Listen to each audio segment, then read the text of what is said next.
யுஎஸ்க்கு ஒரு கம்பல்ஷன் இருக்கு. இந்த வாரை அவங்களால ரொம்ப நாள் தள்ளிட்டு போயிட்டு இருக்க முடியாது. காரணம் என்ன அப்படின்னு பார்த்தீங்கன்னா, அவங்களோட எலெக்ஷன் இருக்கு பார்த்தீங்களா? காங்கிரஷனல் எலெக்ஷன்னு சொல்லுவாங்க. அது இப்ப வருது. மிட் டெர்ம் எலெக்ஷன்ஸ்னு சொல்லுவாங்க. அது இப்ப வருது.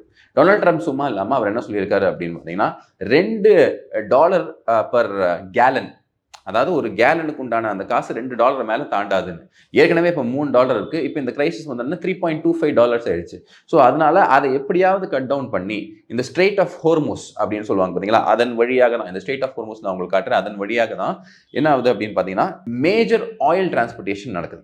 அதாவது கிட்டத்தட்ட 1.8 மில்லியன் பேரல்ஸ் பர் டேவை இவங்க எக்ஸ்போர்ட் பண்றாங்க. யாரு? நம்ம ஈரான். அவங்களோட ப்ரொடக்ஷன் பர் டே பார்த்தீங்கன்னா 3.2 மில்லியன் பேரல்ஸ் பர் டே.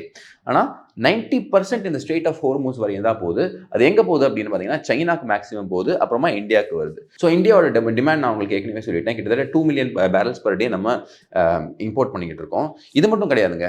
இப்போ கச்சா எண்ணெயோட விலை $1 ஏறிடுச்சுன்னு வச்சுக்கோங்களேன். அதாவது 80லேருந்து $81 ஏறிடுச்சு அப்படின்னு பார்த்தீங்கன்னா, அதை ஒரு வருஷத்துக்கு மெயின்டைன் பண்ணுறதுக்கு கிட்டத்தட்ட $1.8 பில்லியன் ஆகும். ஸோ $10 ஏறிச்சு அப்படின்னு பார்த்தீங்கன்னா $18 பில்லியன். ஸோ அந்த அளவுக்கு இது வந்துட்டு இந்தியாவோட ஃபாரெக்ஸ் ரிசர்வை பாதிக்கிறதுக்கு உண்டான வாய்ப்புகள் இருக்கு. $1 பில்லியன் அப்படின்னா கிட்டத்தட்ட உங்களுக்கு 8,500 to 9,000 crores ஸ்பெண்ட் ஆகும். ஸோ $18 பில்லியன் நான் யோசிச்சு பாருங்க. ஸோ இந்த ஒரு ப்ரெஷர், இன்ஃப்ளேஷனரி ப்ரெஷர் இருக்கத்தான் செய்யுது. பட் நீங்க யோசிச்சு பார்க்கலாம், இவ்வளோ பெரிய ஒரு ப்ரெஷர் இருக்கு. ஈரான் என்ன பண்ணுச்சு? ஸ்ட்ரெய்ட் ஆஃப் ஹோர்முஸை நாங்கள் பிளாக் பண்ணோன்னு மட்டும் தான் சொன்னாங்க. பெருசாக எந்த ஒரு ஆயில் டேங்கரையும் அவங்க ப்ளோ அப் பண்ணல. பட் இருந்தாலுமே எல்லாருமே ஏன் பிளாக் பண்ணிட்டாங்க? அங்கே தான் நீங்கள் வந்து உலக வர்த்தகத்தில் இருக்கக்கூடிய முக்கியமான விஷயத்தை புரிஞ்சுக்கணும்.